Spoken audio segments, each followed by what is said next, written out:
मी सांगून टाकेन भाऊ तुम्हाला, एखाद्याच्या आयुष्यातले मायबाप गेल्याच्या नंतर काय दुःख असतं भाऊ. साताऱ्याला कीर्तन गेलो भाऊ, बर्थडे पार्टीच्या निमित्ताचं कीर्तन. त्या घरामध्ये बसलो, अर्धा तास वेळ होता. ऐका बरं का महिला मंडळी, आयुष्यातले मायबाप गेल्याच्या नंतर काय दुःख असतं याच्यातून तुम्हाला सांगतो. अर्धा तास माझ्या कीर्तनाला वेळ होता भाऊ. म्हणून त्यांना सांगितलं तुम्ही सगळेजण बाहेर जा, मला आराम करू द्या, मी प्रवास करून आलोय. सगळेजण बाहेर गेले. लहान लहान मुलं खेळत होती सगळ्यांची. एकाच मुलाच्या अंगावर फाटके कपडे होते, पायाला जखमा झालेल्या होत्या, डोक्याला तेल लावलेलं नव्हतं.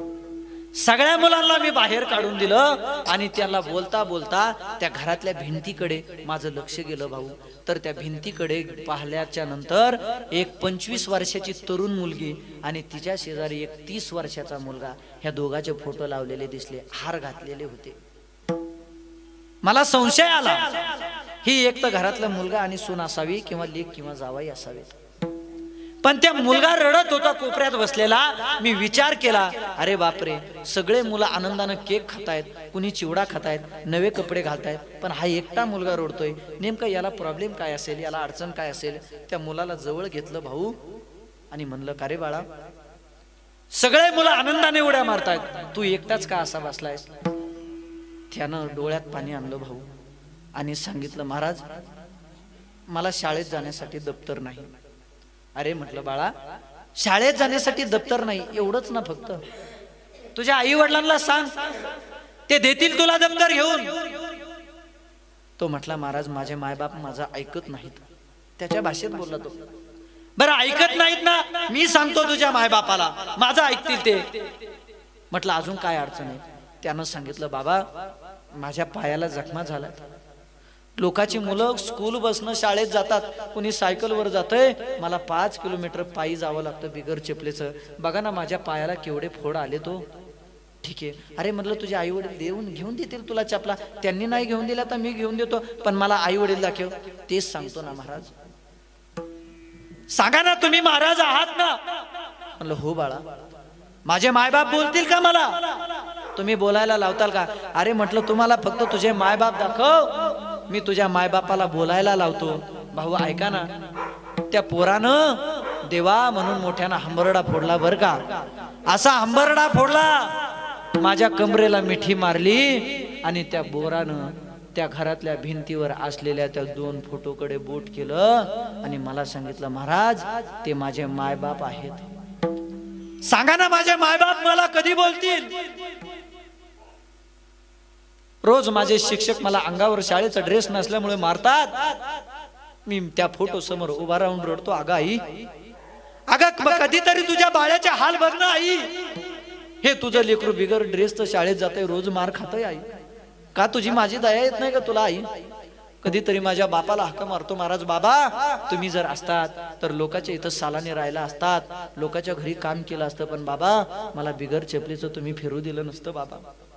सांगा ना महाराज, रोज त्या माझ्या मायबापाला म्हणतोय कधीतरी या लेकराच्या डोक्यावरून हात फिराव, पण माझे मायबाप मला आवाज द्यायला तयार नाहीत. महाराज तुम्ही महाराज आहात ना, सांगा मला माझे मायबाप कधी आवाज देतील. माझ्या डोळ्यातून पाणी आलं भाऊ. त्याला मी असं माझ्या छातीशी कवटाळलं, म्हणलं बाळ्या, डोंगरा आड गेलेला सूर्य दिसू शकतो रे बाळा, पण ढगाआड गेलेला सूर्य दिसू शकतो, पण मातीआड गेलेले मायबाप दिसू शकत नाहीत रे बाळा. जोपर्यंत ती आई आणि देव घरात आहेत तोपर्यंत फक्त त्यांची सेवा करायला शिका गाड्या. मी सांगतो तुम्हाला, अनेक महिलाच्या डोळ्यातून पाणी यायला लागलं. एखाद्या महिलाचे जर मायबाप गेलेले असले ना भाऊ, फक्त तुम्ही त्या महिलेला विचारा, आई तुम्ही तुमच्या माहेराला जाता का हो. ती महिला एकच सांगेल तुम्हाला, महाराज आमच्या माहेरात आमचे मायबापच नाहीत, आम्ही जायचं कोणाकडे. जोपर्यंत तुमचे मायबाप तुमच्या आयुष्यात आहेत ना तोपर्यंत तुमचा हक्काचा उमरा तुमच्या माहेरात आहे. ज्या दिवशी तुमचे मायबाप गेले त्या दिवशी तुमचा हक्काचा उमरा संपला. मग घरातले म्हातारे माणसं असतील ना, त्यांचा तिरस्कार करू नका महाराज, नका करू तिरस्कार त्यांचा.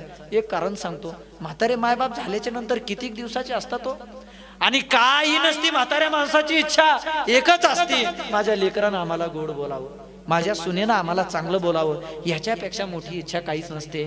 मला माहिती आहे गड्या, म्हातारी आई आणि म्हातारा बाप झाल्याच्या नंतर एक गोष्ट लक्षात ठेवा, हे दोघं म्हातारे झाल्याच्या नंतर त्यांच्याकडून घरातलं नुकसान होतं का नाही? कधी पाणी सांडल, कधी बशी फुटल, कधी कप फुटल, कधी भाजी सांडल, हे नुकसान होत राहतं. पण कधीच त्या म्हाताऱ्या बापाचा आणि म्हाताऱ्या आईचा तिरस्कार करू नका. का? अरे ज्या वेळेस तुम्ही छोटे होता, लहान होताना, तोच म्हातारा बाप जेवण करत असताना, तुम्ही 1.5 वर्षाचे 1 वर्षाचे असताना त्या बापाच्या जेवत्या ताटात तुम्ही शी लघवी केलेली असते, पण त्या बापानं 4 बोट तुम्हाला रागानं लावलेले नसतात. हे कधी विसरू नका. अरे ज्या वेळेस तुम्ही लहान होता ना, त्यावेळेस त्या बापाच्या आईच्या मांडीवर तुम्ही घाण केलेली असते, पण त्या बापानं कधी 4 बोट तुम्हाला रागानं लावलेले नसतात. मग म्हातारपणी त्या मायबापाचा का तिरस्कार करता महाराज? त्या मायबापाच्या कधी डोळ्यातून अश्रू येऊ देऊ नका. मी सांगेन तुम्हाला, तो बाप आपल्या लेकराचे आयुष्य घडवण्यासाठी कुणाकुणाचे बांध झिजवतो, कुणाकुणाचं साल घालतो, कुणाकुणाच्या दारात कष्ट करतो. महाराज, आपल्या लेकराचं भविष्य घडवण्यासाठी स्वतःचं आयुष्य पणाला लावतो, त्याला बाप म्हणायचं. बाप.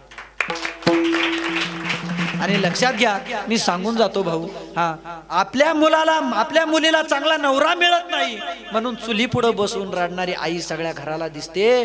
पण माझ्या मुलीला चांगला नवरा मिळावा, माझ्या मुलीला चांगलं स्थळ मिळावं, माझ्या मुलाला चांगली बायको मिळावी म्हणून आपल्या वैऱ्याचे सुद्धा उमऱ्यावर डोकं टेकवणारा बाप घराला लवकर दिसत नाही.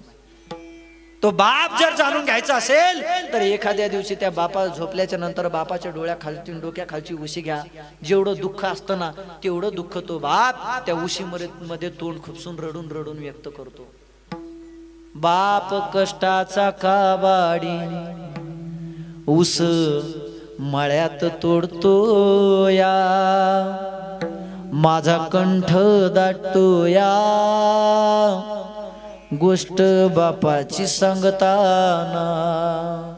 ज्याचा बाप गेला असेल त्यांनी फक्त बापाचा चेहरा डोळ्यासमोर आठवा.